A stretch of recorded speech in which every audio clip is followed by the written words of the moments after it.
Aha, good thing that the game is up for Count Olaf. We just learned a while ago that this phrase means that you want to let someone know that maybe their plans or secrets are revealed and that you cannot do this thing anymore. Yeah, kind of means like the fun's over, like it's done, the plan is stopped, like everything is finished now, the game's up, it's done. In Chinese, people say GG. Have you heard of this? I have, yes. Yeah, GG means like, oh, it's done, you can't do this anymore. All right, so we can also use it in a sentence like this. Kim knew the game was up when people didn't fall for her tricks. Okay, so everybody now knows that he's done something wrong, he's not getting the money, and Mr. Poe calls for him to be arrested. Yes. To call for something means to publicly demand that something be done, usually to solve a problem, or at least publicly ask for something like, hey, everyone, we should do this. I'm going to ask the government, I'm going to ask someone, make sure this happens. Like the group of teachers called for more money to improve schools. Now here he's calling for him to be arrested. Yes. Like get the cops. I am so excited. Okay, first let's learn what arrested means. Let's first learn how to spell it. It's spelled A-R-R-E-S-T, arrest. Okay, if you want to put it into past tense, it's add ed to the end, arrested. It means to take someone who did something bad, like a thief of course, and to take them to jail. So basically these people, they did something wrong, they did something illegal, and you arrest them and you put them into jail for doing these bad things. Yeah, they'll still have the trial and they'll still have to kind of prove it before a judge, but it's at least saying, we think you did it, we're pretty sure we can prove it, you're coming with us and you've got to stay in the jail until your trial. Yeah, that's right. For example, we can use it in a sentence like this. The police officer arrested the thief. You are going to jail. Yeah, come with us, sunshine, that kind of thing.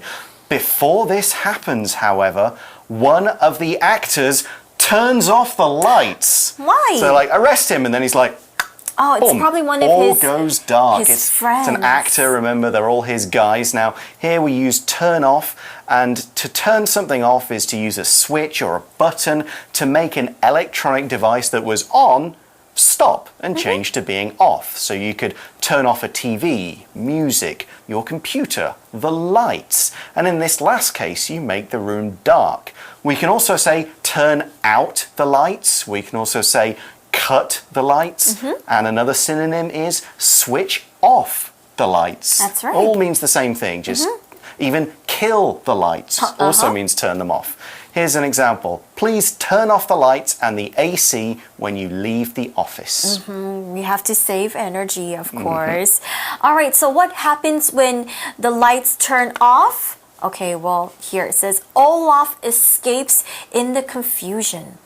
Confusion here is a noun and it means to be confused or to feel confused and you don't really understand what is going on or you don't really understand something. So we saw here a while ago that the lights suddenly switched off or the lights turned off. So the people are very confused. They do not know what is going on and this gives Count Olaf a chance to run away. Yeah, I mean, it's going to be dark. They're like, where is he? We need to grab him. Oh, there's chairs. Who have I just walked into? A lot of confusion there. Nobody really knowing what's going on. Nothing organized.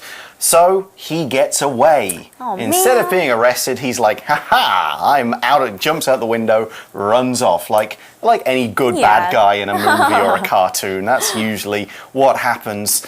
So where does it go from there? We then see that the Baudelaire children can live with Mr. Poe until he finds a new guardian.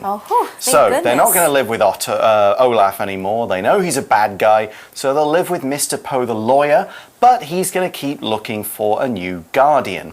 A guardian is a person who legally looks after someone else for a period of time. So it could still be like your aunt or uncle, could be another relative. It just could be someone who's going to be responsible for looking after you. A guardian could also protect something, like in the movies Guardians of the Galaxy. So the job is more about keeping something or someone safe. I'm going to use another Marvel movie example for to show us how we can use guardian in a sentence.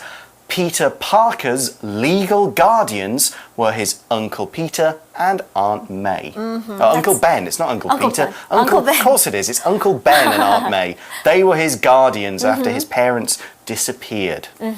That's a really great example. And I love Spider-Man as well. It's a great movie and a great comic, I think. All right, so let's continue reading. It says, only one question remains, okay? Before we get into that question, we first have to take a look at this vocabulary word. Remain is spelled R-E-M-A-I-N, remain. And it means to continue to exist, especially after other things have gone or been dealt with. So that means that Count Olaf is gone now. We still have something that is lingering in our minds. There's still something that is in our minds that we are thinking of.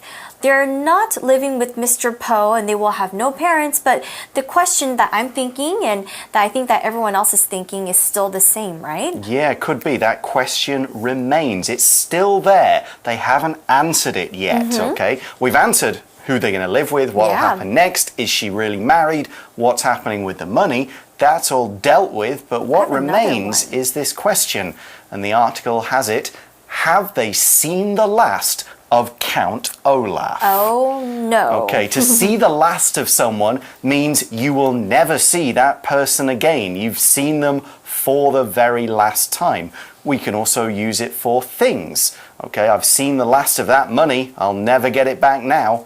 So here's another example. We've seen the last of that criminal. He's going to be in jail for the rest of his life. If only that were Count Olaf. Unfortunately, it's not. Now, this book, we can tell you, is the first book of a long series of books. Right. And Count Olaf does come back every now and again. He's got other plans to get hold of the money. And, Sneaky it's kind of, he's always going to be there in the background, always getting away. But that is the end of the first book, The Bad Beginning. And it kind of almost was a very bad beginning to the whole series, but the kids came out of it pretty okay in the end.